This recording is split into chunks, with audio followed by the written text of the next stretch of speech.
She was 25 years old, with her whole life stretched out before her like an open highway. She had dreams, ambitions, a family who loved her, and a heart that believed in the goodness of strangers. On a cold January day in 1974, Mary Katherine Schlais made a simple decision that millions of us make every single day. She stuck out her thumb and asked for a ride. She never arrived at her destination. For nearly 5 decades, her murder remained one of Minnesota's most haunting cold cases. A young woman, full of promise, reduced to a victim file gathering dust in a county sheriff's office. But here's what they don't tell you in the headlines. Here's what gets lost in the statistics about unsolved homicides and forgotten victims. Mary Schlais was not forgotten. Not by the people who loved her. Not by the investigators who refused to let her case die.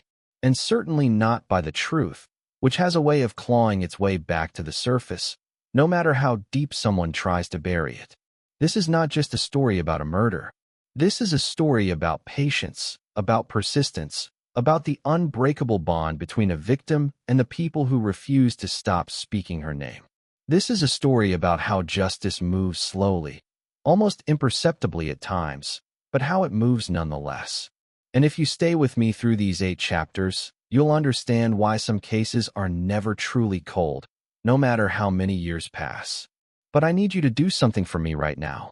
If you believe that every victim deserves to have their story told, if you believe that sharing stories like this might help prevent another family from experiencing this same nightmare, then share this video.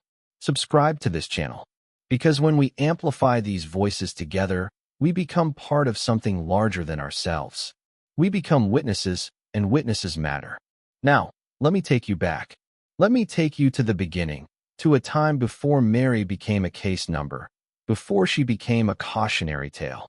Let me introduce you to the woman she actually was. Mary Katherine Schlais grew up in Minneapolis, Minnesota, in a tight-knit Catholic family that valued education, compassion, and community. She was the kind of person who made eye contact with everyone she met, who remembered names and details about people's lives, who believed that human connection was the most important thing in the world. Her siblings remember her laugh, the way it could fill a room and make everyone feel like they were in on the same wonderful joke. She graduated from the College of St. Catherine with a degree that reflected her desire to help others. Mary wasn't interested in wealth or status. She was interested in meaning. She wanted her life to matter, wanted to leave the world a little better than she found it. After graduation, she moved to Chicago, where she immersed herself in social work, dedicating her days to helping those who had fallen through society's cracks. But Mary was also a child of her era. The early 1970s were a time of upheaval and change, of questioning authority and seeking authentic experiences.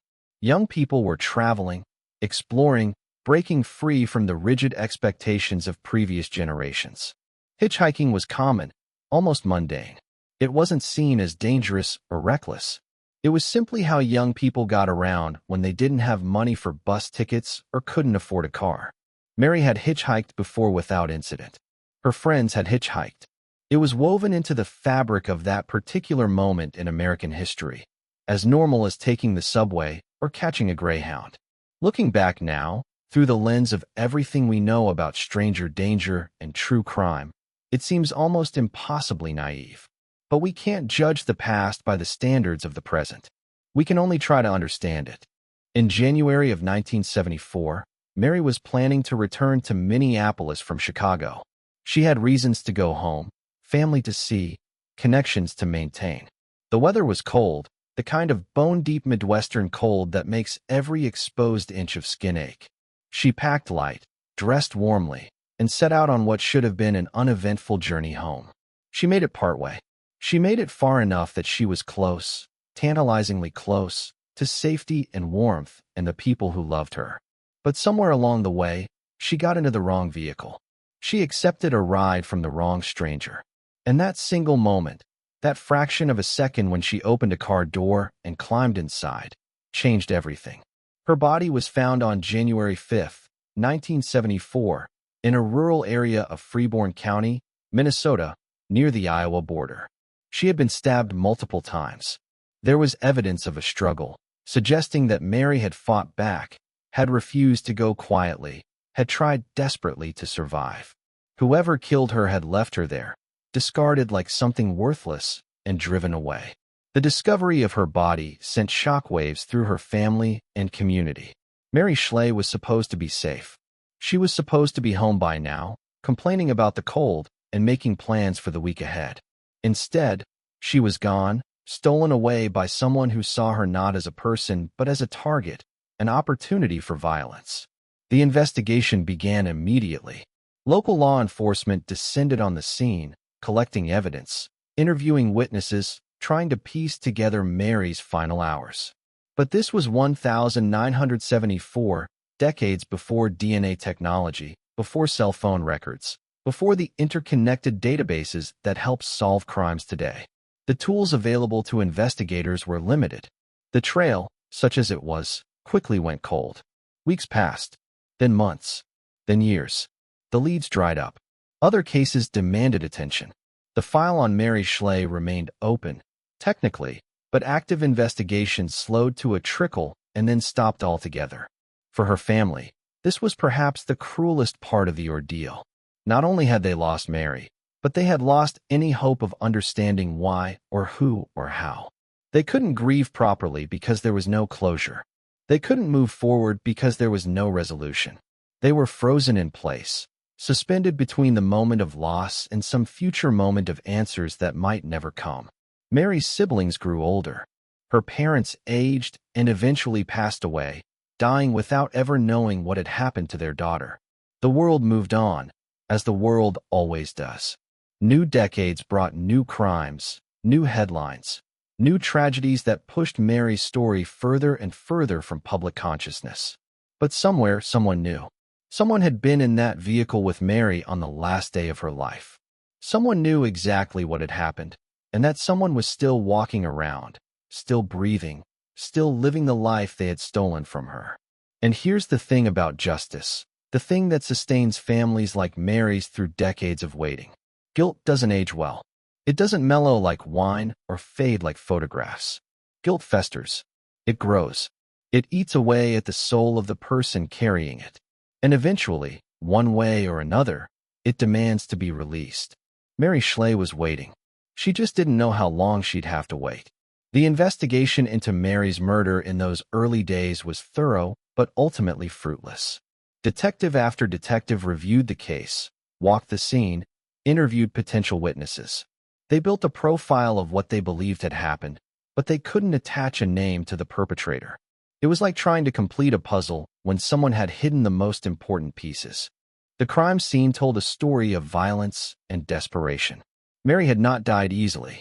The defensive wounds on her hands and arms suggested she had grabbed at the blade, had tried to wrest the weapon away from her attacker, had fought with every ounce of strength in her body. This was not a woman who surrendered. This was a woman who wanted to live, who had plans and dreams and people waiting for her. But the scene also told investigators something else. The location was remote, specifically chosen or stumbled upon by someone who wanted privacy for their violence.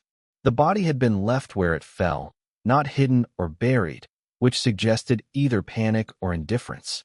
The killer had been confident enough to believe they wouldn't be caught, that Mary's death wouldn't lead back to them. In those first weeks, investigators developed several theories. Hitchhiking murders were not uncommon in that era. There were predators who specifically targeted young people thumbing rides, who saw the practice as an opportunity to find victims who would be difficult to trace, whose last known location would be vague and their final contacts unknown. Perhaps Mary had been killed by a traveling predator, someone who was already miles away by the time her body was discovered. Another theory centered on someone she might have known. Had Mary been targeted specifically? Was there someone in her life who harbored hidden resentment or obsession? Investigators interviewed her friends, her co-workers, her family. They looked for jealous ex-boyfriends, for professional rivals, for anyone who might have wished her harm. They found nothing. Mary appeared to be universally liked, the kind of person who smoothed conflicts rather than created them. The third theory was perhaps the most troubling because it was the hardest to investigate. Perhaps Mary had simply been in the wrong place at the wrong time. Perhaps she had climbed into a vehicle with someone whose violence was random, opportunistic, impossible to predict. If that was the case, finding her killer would require an extraordinary stroke of luck. As the months passed and leads dried up, Mary's case gradually slipped from active investigation into that bureaucratic purgatory known as the cold case file. This didn't mean that investigators had given up. It meant that they had done everything they could with the resources and technology available to them. It meant that without new information, new evidence, or a confession, there was nowhere else to go. For Mary's family, this transition was agonizing. Every day that passed felt like a betrayal, like the world was slowly forgetting their daughter, their sister, their loved one. They called the sheriff's office regularly at first, asking for updates, asking if anything new had developed. They were met with sympathy and honesty. Nothing new. We're doing what we can. We haven't forgotten. But how can a family sustain hope when years stretch into decades? How do you keep faith in a system that seems to have failed you? Mary's family found their answer in an unexpected source: each other. They made a pact, spoken and unspoken, that they would never let Mary's memory fade. They would speak her name at family gatherings. They would share her photographs with new generations who never had the chance to know her. They would keep her alive in the only way they still could. The 1970s gave way to the 1980s. The 1980s gave way to the 1990s. The world transformed around Mary's case in ways that would have seemed like science fiction to those original investigators. Computers became ubiquitous. DNA analysis emerged as a forensic tool. Databases were created that allowed law enforcement agencies across the country to share information about unsolved crimes. Each new technological advance brought a flicker of hope. Perhaps now, with these new tools, they would finally be able to catch Mary's killer. Perhaps that old evidence, carefully preserved in storage, contained secrets that could finally be unlocked. But technology alone was not enough. You still needed a suspect to compare DNA against. You still needed a name to run through those databases. Cold case units began to emerge in police departments across the country, specialized teams dedicated to revisiting old cases with fresh eyes and new resources.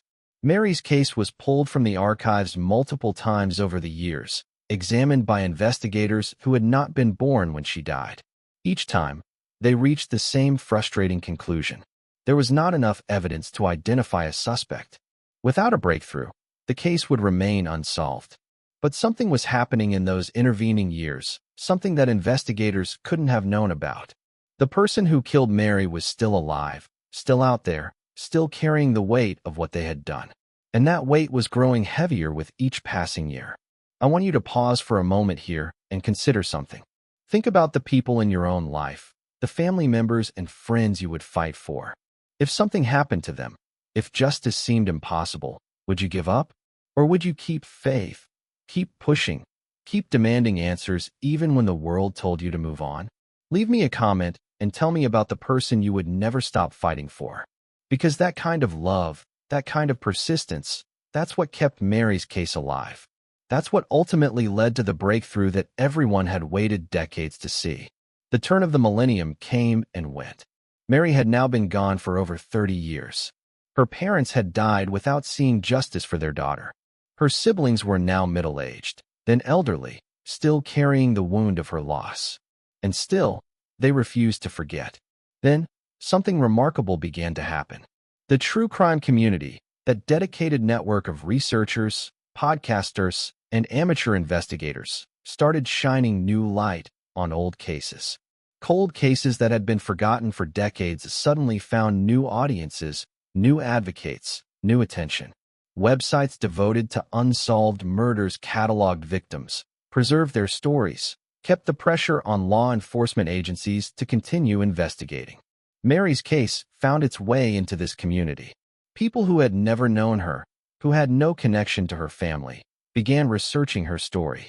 They shared theories, they connected dots, they kept her memory alive in the digital age. This network of strangers became an extension of her family's mission, proving that one person's tragedy could touch lives across time and distance. Law enforcement took notice.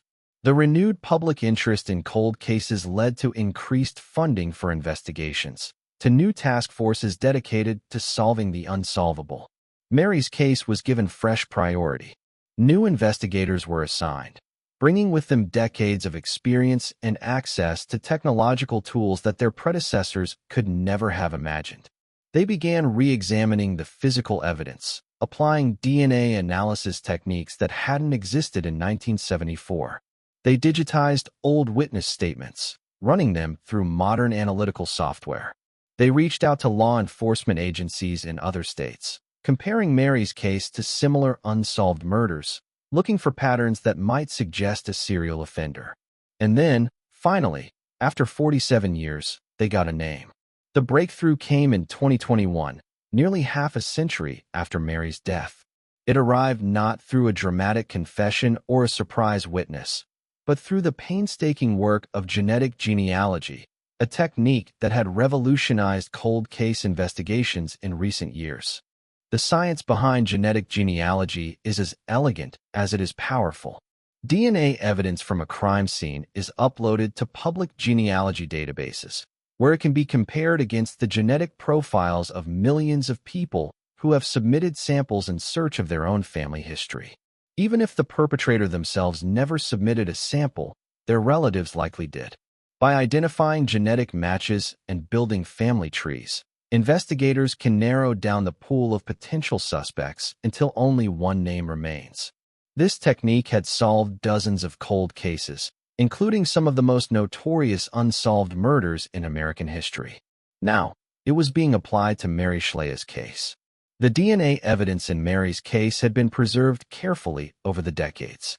Despite the passage of time, despite the limitations of the original investigation, someone had recognized that this biological material might one day be the key to finding her killer. They had stored it properly, protected it from degradation, and waited for technology to catch up. When investigators uploaded the crime scene DNA to genealogical databases, they found matches. Distant relatives, people connected to the original donor of that DNA by threads of shared ancestry. They began building family trees, working backward through generations, identifying branches and offshoots until patterns emerged. The work was meticulous and time-consuming.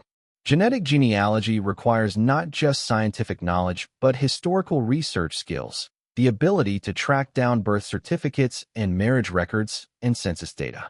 Investigators worked with specialized genealogists who understood how to navigate these complex family networks. Slowly, the web of potential suspects began to narrow. Entire branches were eliminated based on age, location, or other factors.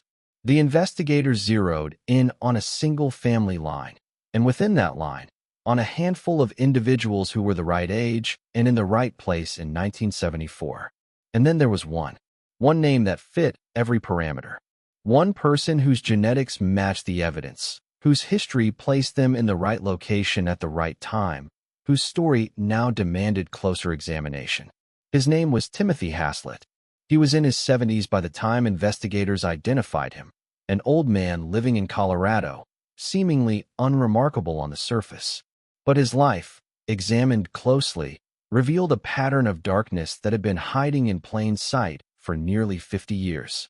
Timothy Haslett had been a young man in 1974, in his mid-20s, the same age as Mary. He had lived in the Midwest during that period, within easy driving distance of the location where Mary's body was found. And, most damningly, his DNA was a match to the evidence collected from the crime scene. But here's where the story takes a turn that makes the blood run cold. Mary Schlais was not the only victim who could be linked to Timothy Haslett. When investigators began digging into his past, they discovered that he was already known to law enforcement, not as a suspect in cold cases, but as a convicted criminal with a history of violence against women. In 2018, 3 years before he was identified as Mary's killer, Haslett had been arrested in Colorado for an attack on a young woman. The details of that case are chilling. He had offered her a ride, had seemed friendly and harmless, and had then turned violent. But this victim survived. She managed to escape and report the crime, and Haslett was arrested and eventually convicted. The parallels to Mary's case were impossible to ignore. The same method of approach, the same pretense of offering help, the same explosive violence. It was as if Haslett had been operating from a playbook, one that he had developed and refined over decades. As investigators connected Haslett to Mary's murder, they began to wonder, how many other victims might there be? How many other women had accepted rides from this soft-spoken, seemingly harmless man, only to encounter the monster lurking beneath the surface? For Mary's family, the identification of Haslett was a moment of profound emotional complexity. On one hand, they finally had a name. After 47 years, they knew who had killed their sister. There was a face to attach to their grief, a specific target for their anger and sorrow. But there was also a new form of anguish in learning that this man had not been caught earlier, that he had remained free for nearly 5 decades, potentially harming others, while Mary's murder went unsolved. The family made public statements expressing their gratitude to the investigators who had finally solved the case. They spoke about Mary, sharing memories of the woman she had been rather than focusing solely on how she had died. They made it clear that to them, she was not just a victim. She was a daughter, a sister, a friend.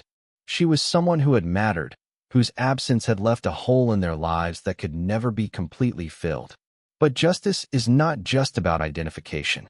Justice requires accountability, requires that the person responsible be held to account for their actions. And here, the Schlais family faced a devastating complication. Timothy Haslett was already in prison for his 2018 attack. He was an old man, in poor health, unlikely to survive long behind bars. And he had never confessed to killing Mary Schlais. The DNA evidence was damning, but building a prosecutable case across state lines against a defendant who might die before trial was an enormous legal undertaking. Prosecutors faced difficult decisions. Should they charge Haslett with Mary's murder, knowing that he might never face trial? Should they pursue every legal avenue, regardless of the practical obstacles? Or should they accept that some form of justice had already been served, that Haslett was behind bars and would likely die there, even if he was never formally convicted of Mary's murder? For the family, the answer was clear. They wanted him charged. They wanted Mary's name attached to his crimes. They wanted the world to know that their sister had not been forgotten, that her death mattered, that someone would be held accountable. And then, in a development that seemed almost scripted for its dramatic timing, Timothy Haslett died in prison in 2022. He was 73 years old, and he took any remaining secrets to his grave. The death of Timothy Haslett before he could be tried for Mary's murder might seem, at first glance, like a failure of justice. After all, he never stood before a judge and jury. He never had to look Mary's family in the eyes as they delivered victim impact statements. He never heard the words guilty pronounced in a courtroom. He died a prisoner, yes, but not officially a convicted murderer in Mary's case. But let me offer you a different perspective. Let me tell you why I believe that Mary Schlais ultimately received a form of justice that, while imperfect, was real and meaningful. First, consider what the investigation accomplished. After 47 years, Mary's family knew the truth. They no longer had to wonder who had killed their sister, no longer had to look at every older man and imagine whether he might be the one. The uncertainty was over. The mystery was solved. And for families of cold case victims, that knowledge is itself a form of resolution. Second, consider what happened to Timothy Haslett. He spent his final years behind bars, stripped of his freedom, his reputation destroyed. The DNA match meant that even though he was never formally convicted of Mary's murder, everyone knew. His family knew. His fellow inmates knew. The public knew. He died with Mary's name attached to his, with her story part of his legacy. He could never escape what he had done. Third, consider the broader impact of solving Mary's case. Every cold case that gets solved sends a message to other killers who believe they have gotten away with their crimes. That message is simple: we will never stop looking. Technology will advance. Witnesses will come forward. Genetic genealogy will connect dots that once seemed impossible to connect. There is no statute of limitations on murder, and there is no guarantee of permanent escape. The resolution of Mary's case gave hope to other families waiting for answers. It demonstrated that even after decades, even when all seemed lost, justice could still emerge. It proved that the system, however slow and imperfect, still worked. But perhaps most importantly, the solving of Mary's case allowed her to be remembered as more than a victim. In the coverage that followed Haslett's identification, journalists sought out stories about who Mary had been before that January day. Her family shared photographs and memories. The public learned about her warmth, her intelligence, her commitment to helping others. She was humanized in a way that cold case files never allow. Mary Schlais became a person again, not just a name on a list of unsolved murders. And for those who loved her, that restoration of her humanity was perhaps the greatest gift of all. Now, I don't want you to think that this is a simple story with a simple moral. Justice in cases like this is never clean or complete. Timothy Haslett should have been caught in 1974. He should have spent 50 years in prison, not walking free. Other women might have been saved if he had been identified sooner. The system failed, not just once but repeatedly, and that failure had consequences that can never be undone. But the question we need to ask ourselves is not whether the system is perfect. It isn't, and it never will be. The question is whether we should keep trying, whether the pursuit of justice is worth the effort even when success is uncertain and outcomes are imperfect. The Schlais family answered that question with 47 years of persistence. They never gave up hope. They never stopped pushing. They never let Mary be forgotten. And in the end, their faith was rewarded. Not with a trial, not with a courtroom drama, but with something perhaps more valuable, the truth. Let me take you back now to the days after Haslett was identified, but before his death. During this brief window, investigators and journalists worked frantically to piece together the full scope of his activities over the decades. They were haunted by a simple question. If he killed Mary Schlais in 1974 and attacked a woman in Colorado in 2018, what happened in between? The evidence suggested that Haslett had spent much of his adult life in Colorado, working various jobs, maintaining a surface appearance of normalcy. Neighbors would later describe him as quiet, unremarkable, the kind of person you wouldn't look twice at. He had been married at various points, had raised children, had lived what looked like an ordinary life. But investigators knew that serial predators often hide in plain sight. They knew that the gap between Mary's murder and the Colorado attack was suspiciously long. Had Haslett really gone more than 4 decades without offending? Or had he simply not been caught? Cold case units across the country began reviewing their files, looking for unsolved murders that matched Haslett's profile. The criteria were specific: female victims, hitchhiking or accepting rides, knife attacks, body left in rural areas. The geographic range focused initially on places where Haslett was known to have lived or traveled. Several cases emerged as potential matches. None were ever definitively linked to Haslett, but the similarities were troubling. There was a woman in Nebraska whose murder in the 1980s bore striking parallels to Mary's death. There was another in Wyoming, found in a remote area with stab wounds. The pattern suggested a predator who had refined his methods over time, who had learned to leave fewer traces, who had gotten away with murder not once, but potentially multiple times. We may never know the full extent of Timothy Haslett's crimes. He never confessed, never provided details, never gave investigators the information they needed to close other cases. That knowledge died with him, leaving other families potentially still waiting for answers that will never come. I want to talk now about something that gets lost in many true crime narratives: the humanity of the victim. Too often, we become so focused on the perpetrator, on understanding their psychology and methodology, that the person they killed becomes almost peripheral to their own story. Mary Schlais deserves better than that. Mary was born in 1948, part of the post-war baby boom that transformed American society. She grew up in an era of tremendous change, witnessing the civil rights movement, the Vietnam War protests, the cultural upheaval of the 1960s. She was shaped by these experiences, developing a worldview that emphasized compassion, social justice, and the importance of community. Her choice to pursue social work was not accidental.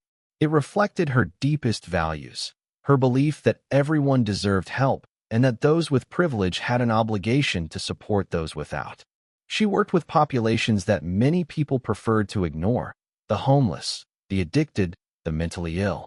She saw humanity in people that society had written off. Her colleagues remembered her as tireless and kind. She would stay late to help a client, would use her own money to buy meals for those who were hungry, would advocate fiercely for services and resources. She believed in the system not because it was perfect, but because it was better than the alternative, better than simply accepting that suffering was inevitable. Mary was also young and idealistic in the way that only 25-year-olds can be. She believed that most people were fundamentally good, that the kindness of strangers was something to be trusted rather than feared. This belief was not naive. It was based on her experience. She had hitchhiked before and been treated well. She had encountered generosity and helpfulness from people she had never met. This is perhaps the most heartbreaking aspect of her story. Mary was killed not because she was foolish, but because she was trusting. She was killed not because she made a bad decision, but because she encountered a bad person. The fault lies entirely with Timothy Haslett, not with the young woman who expected to be treated with basic human decency. In the years since her death, hitchhiking has become relatively rare in America.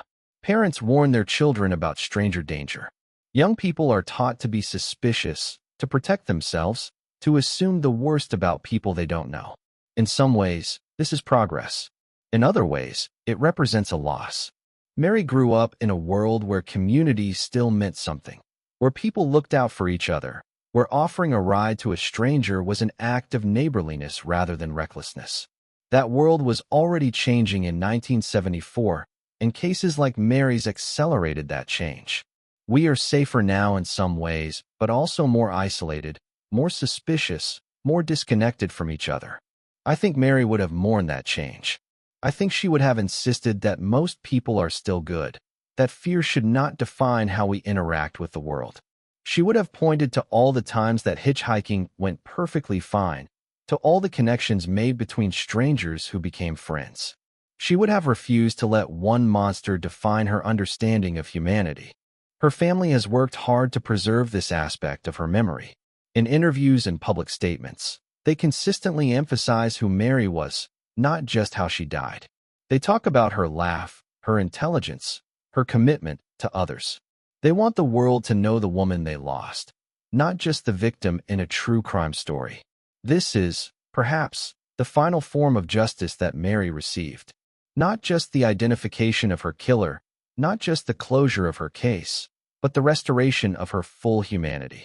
She is remembered as a complete person, with dreams and flaws and quirks and gifts. She is more than a statistic, more than a cautionary tale, more than a name in a file. Mary Schlais lived. She mattered. And she continues to matter to everyone who hears her story and remembers that behind every cold case is a human being who deserved a full life, a natural death, and the chance to fulfill their potential. The years between Mary's death and the solving of her case were not empty years. They were years filled with memories, with holidays where her absence was felt, with milestones she should have been there to celebrate. Her siblings married and had children and grew old, always carrying the weight of losing her. They became grandparents to children who knew Mary only through photographs and stories, yet still felt connected to the aunt they never met. This is the legacy of violent crime that statistics never capture. It ripples outward through generations, affecting people who weren't even born when the original trauma occurred. Mary's nieces and nephews grew up knowing that someone in their family had been murdered, that the world contained dangers that could not always be predicted or prevented. This knowledge shaped them in subtle ways, making them perhaps more cautious, more aware, more protective of those they loved. But the family also found resilience. They refused to be defined solely by tragedy. They built lives full of love and accomplishment and joy. They carried Mary with them not as a burden, but as a presence, a reminder of what they had lost, but also of what they still had. In this way, they honored her memory more completely than any courtroom verdict ever could. Let me now turn to the investigators who never gave up on Mary's case. These men and women deserve recognition, not because they sought fame or credit, but because their persistence made justice possible. The original investigators in 1974 did everything they could with the tools available to them. They processed the crime scene, interviewed witnesses, developed leads. The fact that they couldn't solve the case was not a reflection of their competence, but of the limitations of their era. They worked the case hard and handed it off to their successors with thorough documentation and genuine regret that they couldn't do more.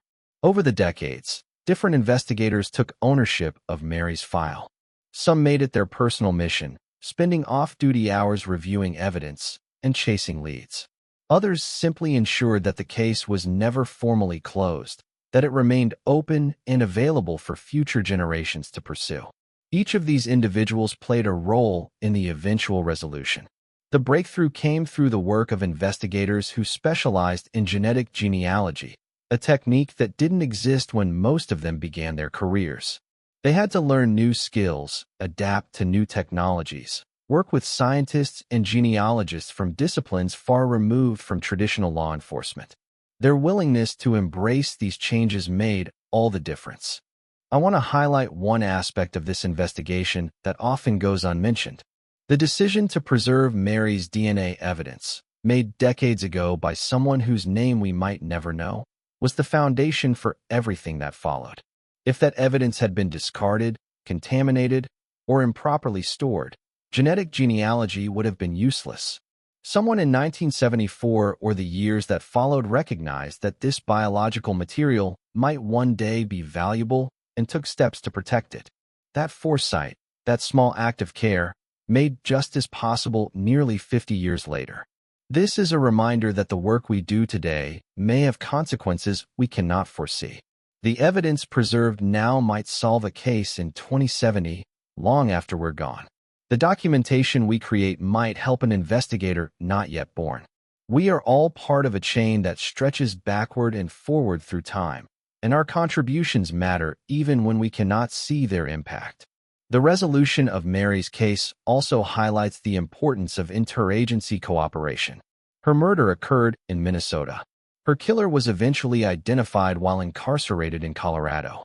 Connecting these dots required communication and collaboration between jurisdictions that traditionally operated independently. The barriers that once kept law enforcement agencies isolated from each other have gradually been broken down, and cases like Mary's demonstrate why that cooperation is essential. I also want to acknowledge the role played by the public in solving cold cases. The genealogy databases that made genetic genealogy possible were built by millions of ordinary people who submitted their DNA in search of family connections. None of them knew that their decision would help solve murders, but it did. Every person who has ever spit into a tube and mailed it to a genealogy company has potentially contributed to the solving of violent crimes. This is participatory justice in its most literal form. We, the public, are not just observers of the criminal justice system. We are active participants in it. Our decisions, even ones as seemingly personal as exploring our family trees, have broader implications. We are all connected, and that connection can be a force for justice as well as for understanding. The resolution of Mary's case was celebrated not just by her family, but by the entire cold case community. Forums and podcasts that had followed her story reported the breakthrough with a mixture of joy and sorrow. Joy that the case was finally solved, sorrow that it had taken so long. These communities had kept Mary's memory alive during the dark years when no progress was being made, and they deserved to share in the resolution. For those who work in cold case investigation, Mary's case is a reminder of why they do what they do. It's easy to become discouraged when cases remain unsolved year after year. It's easy to wonder whether the effort is worth it, whether these old files will ever yield answers. Cases like Mary's prove that persistence pays off, that patience is rewarded, that the work matters even when success seems impossibly distant. As we approach the end of Mary's story, I want to reflect on what her case means for the future. Every resolved cold case teaches us something, offers lessons that can help us solve other cases and prevent future tragedies. What did we learn from Mary Schlais? First, we learned that time is not the enemy it once was. In the past, if a murder wasn't solved within the first few weeks, chances of resolution dropped dramatically. Memories faded, evidence degraded, witnesses died or moved away. But genetic genealogy has changed this calculation. DNA evidence, properly preserved, can last indefinitely.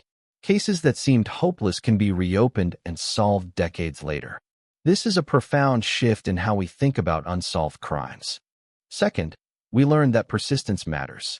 Mary's family never stopped pushing for answers. Investigators never formally closed her case. The true crime community kept her memory alive. All of these efforts, accumulated over nearly 5 decades, created the conditions for the eventual breakthrough. If anyone along the way had given up, had decided that the case was hopeless, we might never have learned the truth. Third, we learned that predators like Timothy Haslett often hide in plain sight. He maintained a facade of normalcy for decades, living among neighbors who had no idea what he was capable of. This is a sobering reminder that evil does not always announce itself, that the most dangerous people are often the ones we least suspect. It argues for vigilance without paranoia, for trusting our instincts when something feels wrong. Fourth, we learned that justice takes many forms. Mary's family never got the satisfaction of seeing Haslett convicted in a courtroom. They never got to deliver victim impact statements or see him sentenced to additional decades in prison.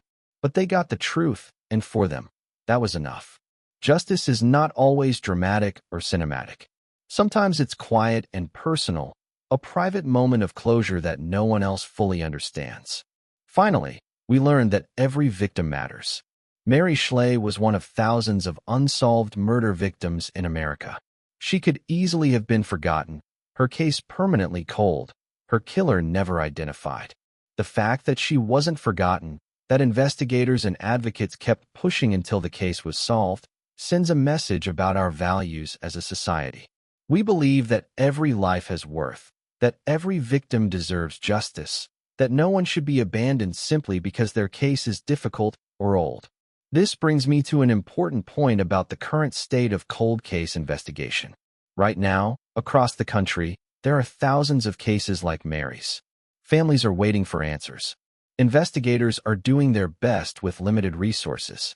Evidence is sitting in storage, waiting for the technology that might finally unlock its secrets. What can we do to help? First, we can support organizations that fund cold case investigations. Second, we can encourage our legislators to allocate resources for these efforts. Third, we can contribute to genealogy databases if we're comfortable doing so, knowing that our DNA might help solve crimes. Fourth, we can share stories like Mary's, keeping victims' memories alive and putting pressure on the system to continue pursuing justice. The resolution of Mary's case should not be the end of anything. It should be a beginning, a reminder of what's possible when we commit to pursuing justice no matter how long it takes. Every unsolved case is an opportunity for the same kind of breakthrough. Every forgotten victim is waiting for someone to remember them. Mary Schlais waited 47 years. Other victims have waited longer. Some are still waiting. But if Mary's case teaches us anything, it's that waiting is not the same as giving up. Every day that passes is a day closer to resolution. Every technological advance brings new hope. Every person who refuses to forget a victim is keeping the flame of justice alive. Let me tell you how Mary Schlais' story ends. Not with her death on that cold January day, not with the discovery of her killer nearly 50 years later, but with what comes after. Because stories like this don't really end. They transform. They become part of something larger. Mary's family gathered after the case was publicly resolved. Siblings who had spent their entire adult lives waiting for answers finally had them. They cried together, remembering the sister they had lost, the years of uncertainty they had endured. They spoke about Mary, sharing stories that only family members know, the small moments that never make it into newspaper articles or true crime podcasts. They also spoke about the future. Mary had been dead for nearly half a century, but her story had taken on new life. Young people who had never met her were learning her name, researching her case, honoring her memory. She had become, in a strange way, immortal. Not in the way she would have chosen, but immortal nonetheless. The family decided to channel this attention into something positive. They worked with advocacy groups focused on cold case investigation, lending their voices to calls for increased funding and resources. They participated in documentaries and interviews, not for publicity, but for the chance to help other families who were still waiting for answers. They transformed their tragedy into advocacy, their pain into purpose. In the years since the case was resolved, several other cold cases have been solved using similar techniques. Each resolution validates the methods that brought justice to Mary and encourages continued investment in these approaches. The ripple effects of her case extend far beyond her own story, touching families she never met, solving crimes that occurred long after her death. Mary's legacy also lives on in the field of social work, where she made her career. Organizations have honored her memory, recognizing her dedication to helping others. Scholarships have been established in her name, supporting young people who want to follow in her footsteps. The compassion she showed during her life continues to inspire those who learn her story. And in her hometown, in the hearts of her family and friends, Mary is remembered as she would have wanted to be remembered.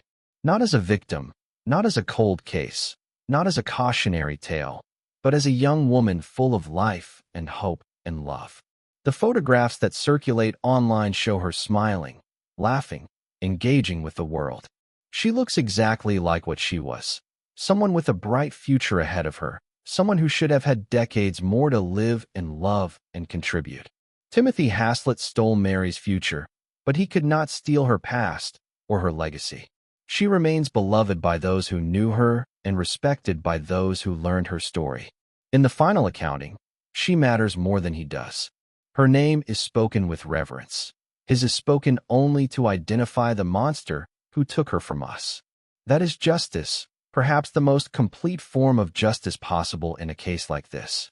Not the justice of courtrooms and prison sentences, but the justice of memory. Mary Schlais won. She is remembered as the hero of her own story, while her killer is remembered only as the villain who could not ultimately escape accountability. I began this story with a hook, asking you to stay with me until the end. You did. You listened to Mary's story. You learned who she was. You witnessed the decades-long pursuit of justice that finally brought resolution to her family. Now I want to leave you with a final thought. Every day, people go missing. Every year, murders go unsolved. Every family that loses someone to violence begins a journey that may last decades, that may never end with answers. These families need us. They need us to remember their loved ones, to share their stories, to demand that justice be pursued no matter how long it takes. You can be part of this. You can subscribe to this channel to learn more stories like Mary's. You can share this video so that others learn her name. You can support organizations that work on cold cases.